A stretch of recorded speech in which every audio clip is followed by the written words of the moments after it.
yagize ati sinigeze noga cyangwa se ngo nkuremo imyenda imbere yabo. Ibi Frank cyangwa se Sister Margaret yabivuze asobanura ubuzima yarabayemo, nabeshyaga ko ngiye mu mihango ndetse nkambara imyenda minini y'abagore kugira ngo ntihagire unkeka. Yo ni inkuru y'umugabo wamaze imyaka 22 mu babikira kandi ari umuntu w'umugabo.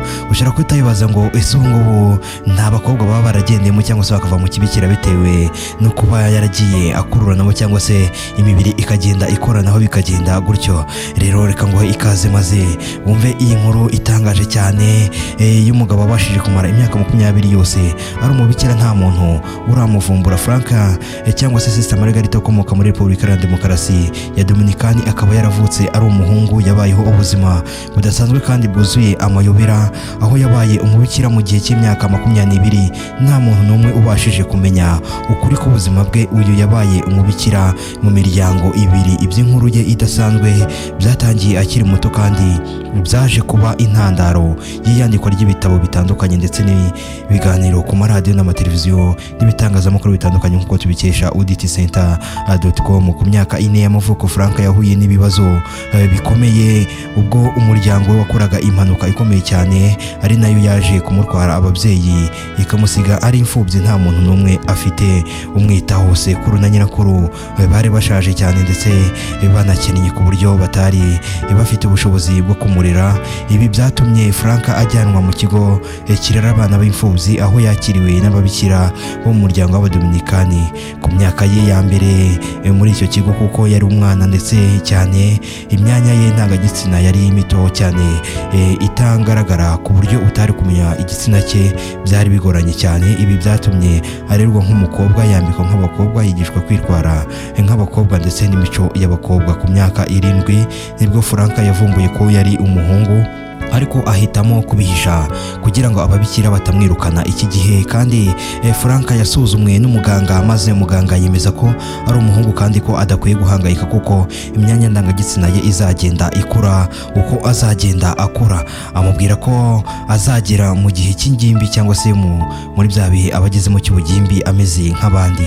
Uko imyaka yagendaga yicuma yarushijeho kumenya neza ko ari we, anabona neza ko yari umuhungu, nyamara yakoze ibishoboka byose kugira ngo abihishe. Yakomeje kubaho nk'umukobwa, yitwara nka Sister Margaret nk'uko yitwaga, kandi yiyemeje kuba umubikira. Yagize ati sinigeraga noga cyangwa ngo nkuremo imyenda imbere yabo. Ibi Frank cyangwa se Sister Margaret yabivuze asobanura ubuzima yarabayemo. Nabeshyaga ko ngiye mu mihango ndetse nkambara imyenda minini y'abagore kugira ngo ntihagire unkeka. Mu gihe cye cy'ubugimbi Frank yatangiye kugira amarangamutima y'urukundo ku bakobwa babaga muri icyo kigo, aho yatangiye gukundana n'umwe muri bo aza no kumutera inda. Frank yabonye ibi bishobora kumenyekana maze yimukira mu wundi muryango w'ababikira. Muri uwo muryango naho yahahuriye n'uwitwaga Sylvie, ari nawe Frank yita umukunzi w'ibihe byose. Baza gukundana cyane, bagiranye umubano ukomeye waje kuvamo inda. Sylvie yasabye Frank ko basezera mu kibikira bakajya kwibanira, ariko Frank ukubwe yumvaga yaba ahemukiye ababikira bamwiseho kuva akiri muto, mu gihe nta handi yari afite ho kujya, maze arabyanga aguma mu babikira. Mu mwaka wa 1979 ukuri ku buzima bwa Frank bwaje kujya ahagaragara ubwo umwe mu babikira bari bahagarariye abandi yabonaga urwandiko Frank yandikiye wa mukunzi witwa Sylvie twabonye haruguru, maze baramenyekana ko Sister Margaret atari uw'igitsina gore ahubwo ari umugabo. Iki gihe nibwo Frank yaje kuva mu kibikira nyuma y'imyaka 20 yose, kuko nta yandi mahitamo yari afite. Nyuma yo kuva mu kibikira Frank yaje kwemera ukuri kuko yari umugabo, atangira ubuzima bushya. Yakomeje gukoresha ubumenyi yari yarakuye mu kibikira, aho yari yarize kudoda, umwuga umutunze kugeza n'uyu munsi ku myaka ye 73. Inkuru y'urukundo rwe na Sylvie yarangiriye aho ngaho ubwo Sylvie yajyaga muri Leta Zunze Ubumwe za Amerika. Frank ntiyigeze yongera kugira amahirwe yo guhura n'umwana we cyangwa se ngo ahure na Sylvie ubwe, ariko kugeza ubu afata Sylvie nk'urukundo rwe rw'ubuzima bwe bwose. Inkuru ya Frank umugabo wabaye umubikira ku myaka 20 yose yatangaje abantu cyane, aho iyi nkuru imaze kwigarurira imitima ya benshi ndetse ikaba yaranagarutsweho mu biganiro bitandukanye byamamaye cyane.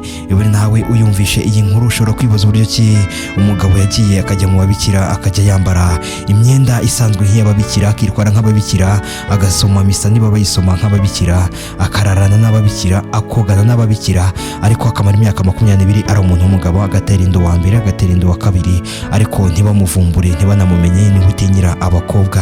Umukobwa we akagenda akamugirira ibanga, akemera kuva mu kibikira ariko ntamutamaze. Nuko rero byagenze, ni inkuru itangaje y'umugabo wamaze imyaka 20 ari umubikira, nta muntu uramuvumbura, yibera mu kibikira kuko yari yararizwe n'ababikira, bari baramufashe mu kigo cy'imfubyi, ariko igitsina cye kikiri gito bataramenya ngo ni umugabo cyangwa se ni igitsina gore. Hanyuma aza kwiberaho nk'umukobwa, bamwigisha kuba nk'umukobwa ndetse n'ibindi byose bijyanye nabyo.